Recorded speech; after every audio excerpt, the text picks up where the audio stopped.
I would hope that players, teams learn from the past. Because everything that we're trying to do, I know that there's new things, but almost everything that we're trying to do, almost every avenue to both failure and success has happened before.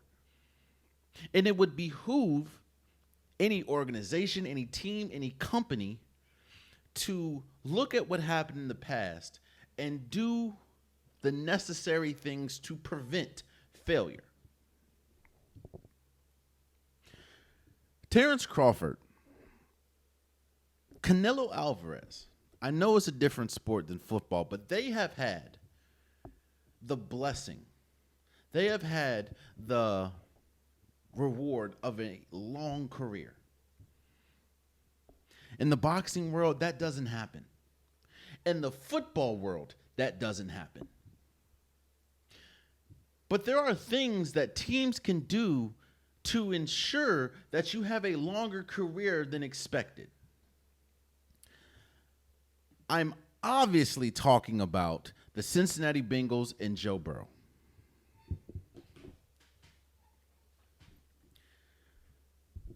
Forget the fact that the Cincinnati Bengals beat the Jacksonville Jaguars 31-27. The talk in this game, or the talk coming out of this game, is Joe Burrow being injured yet again. And I think it's been confirmed that he's going to miss at least 3 months, essentially putting the season in major jeopardy for the Cincinnati Bengals again. There's a reason why when you hear people talking about this on ESPN, on Fox, on Bleacher Report, any NBC, any media company that is talking about Joe Burrow and his injury right now continuously bring up Andrew Luck. And why is that? A whole different player, a whole different team. Why are they bringing up Andrew Luck? Because like I just said, everything that has happened in the past, every avenue to both success and failure has happened. And Andrew Luck is a prime example of what failure looks like. Not because of Andrew Luck himself, but because, it also shows, and Andrew Luck is a prime example that the NFL, football is a ultimate team sport, not just the players, but the front office, the GM, the coach. Everything has to be in tandem for you to get the best results. You can't have an incredible team with a terrible coach. We've witnessed that. It doesn't work. You can't have an incredible team with a terrible GM. It doesn't work. You can't have a great team with a meddling, terrible owner. It doesn't work. Everything has to be aligned for success. When you hear about Andrew Luck, everything was not in line for success. Andrew Luck, talent-wise, was good enough to be one of those quarterbacks. Talent-wise, he was one of those quarterbacks in the small time that he had. But what happened?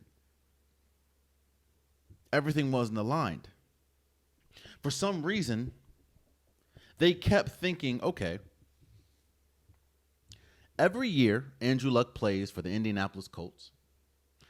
By year's end, while there is success, we get to the playoffs, we may get to the AFC Championship. While there's success, Andrew Luck consistently finds himself as one of the most sacked quarterbacks in the league every single year. Without fail, a list of top 5 sacked quarterbacks yearly, Andrew Luck is in that list. And Stanford graduate Andrew Luck thought to himself,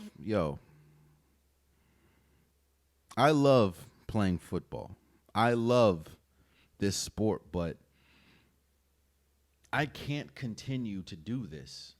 because this is going to take away from my livelihood. This is going to take away years off my life if I keep getting killed the way I'm getting killed every Sunday. Did you know that Andrew Luck, in his career, averaged almost 3 sacks a game?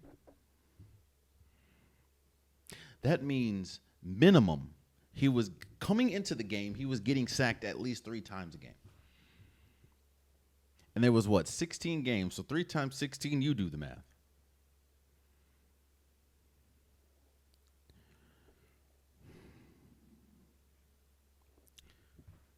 Andrew Luck kept getting hurt, kept getting little nicks, little cramp, but those injuries always started to pile up.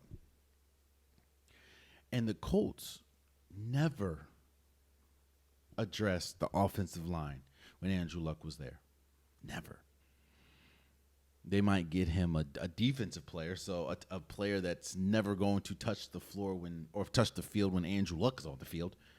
They might get you a running back. They might get you a wide receiver, but they never got him the offensive line help that he desperately needed. Andrew Luck retired early. I remember the day he retired. Shocked the world. He retired. I think it was on a Sunday. He was just like, yeah, I'm not doing this anymore. I can't do this anymore. I can't physically do this anymore. Before Andrew Luck, and I know it's a quarterback, but before Andrew Luck, did anyone look at Calvin Johnson? Calvin Johnson, one of the greatest wide receivers of all time. One of the most physically gifted wide receivers of all time. Retired early because he physically couldn't do it anymore. Before Calvin Johnson, there was a Barry Sanders who retired incredibly early at the running back position because he just couldn't keep taking. The punishment wasn't equaling wins. So he was just like, I can't do this anymore. I'm trying to paint a picture that the road to failure has been the same.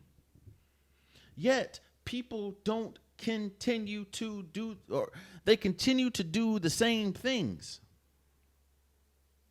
Joe Burrow has turf toe. I know it doesn't sound serious, but that is extremely serious. And he's going to be out at least 3 months. This isn't there's a reason why Joe Burrow has won Comeback Player of the Year twice.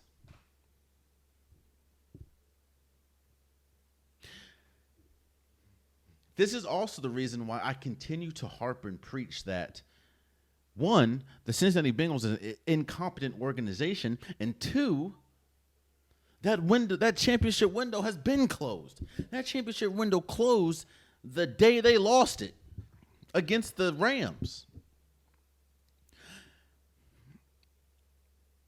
I'm not just talking about the fact that they always have contract disputes with a top-tier player.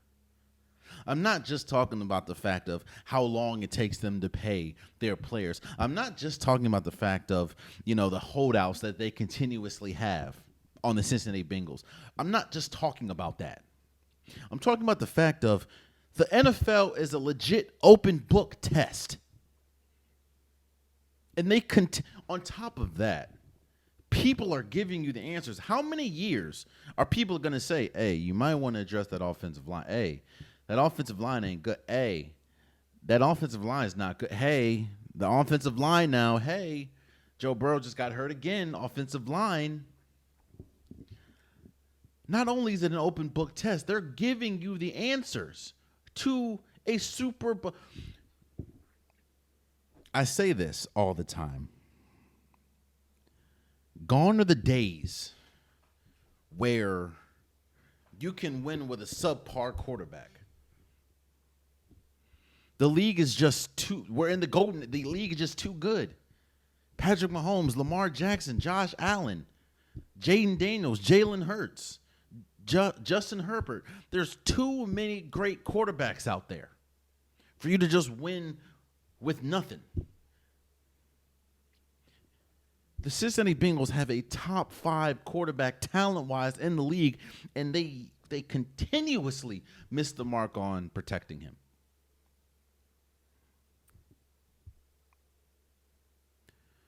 And now, and this is no offense to Jake Browning, no offense to him, but he's not Joe Burrow. I know he has Jamar Chase. I know he has T. Higgins. This is not Joe Burrow. Joe Burrow, as great as he was, would have won MVP last year if his team made the playoffs. Joe Burrow couldn't even make the playoffs as great as he was last year with this squad.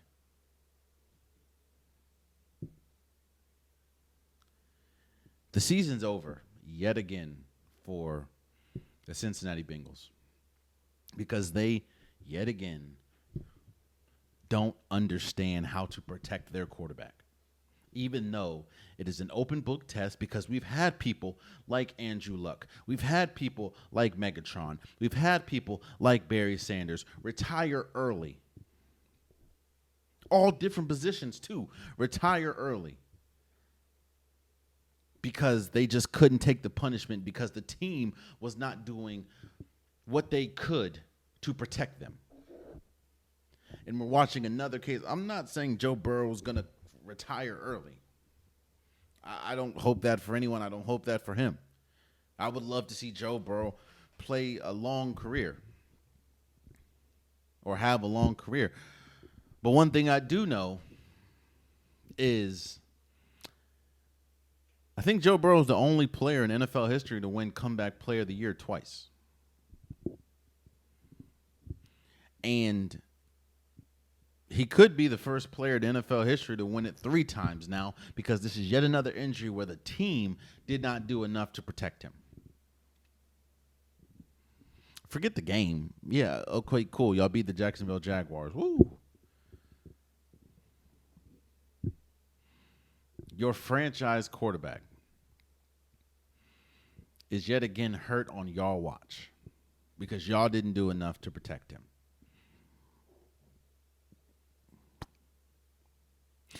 I know people are saying, well, isn't Joe Burrow doesn't he have some type of blame?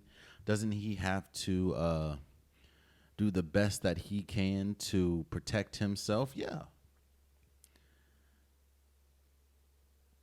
But at what point does the team have to be like, do you have to be like, well, what is the team doing? If no offense to the offensive line, but it's garbage. When you have people, like when I'm guarding, people like myself guarding Joe Burrow, that's not going to work. And now this is yet another year where not only the season is essentially in jeopardy, you have 3 months, at least 3 months, that he's going to be gone. That's what? September, October, November, December. That's December. Mind you, the Super Bowl was in what, February? At that point, I know Jake Browning can maybe keep them afloat, but I don't know. Not in the AFC North. Not with the schedule that the Cincinnati Bengals have. I pray for speedy recovery, but this is yet another year where the Cincinnati Bengals season is over early because they can't protect their franchise quarterback. As unfortunate as it is. Oh, man, you stayed to the end of the video. I appreciate you. If you like what you saw, be sure to hit that subscribe button so you'll never miss any content from your boy. You can also go back and watch past episodes, past clips, and don't forget that the Unpopular Podcast, new episodes drop every Wednesday and Saturday. Appreciate you.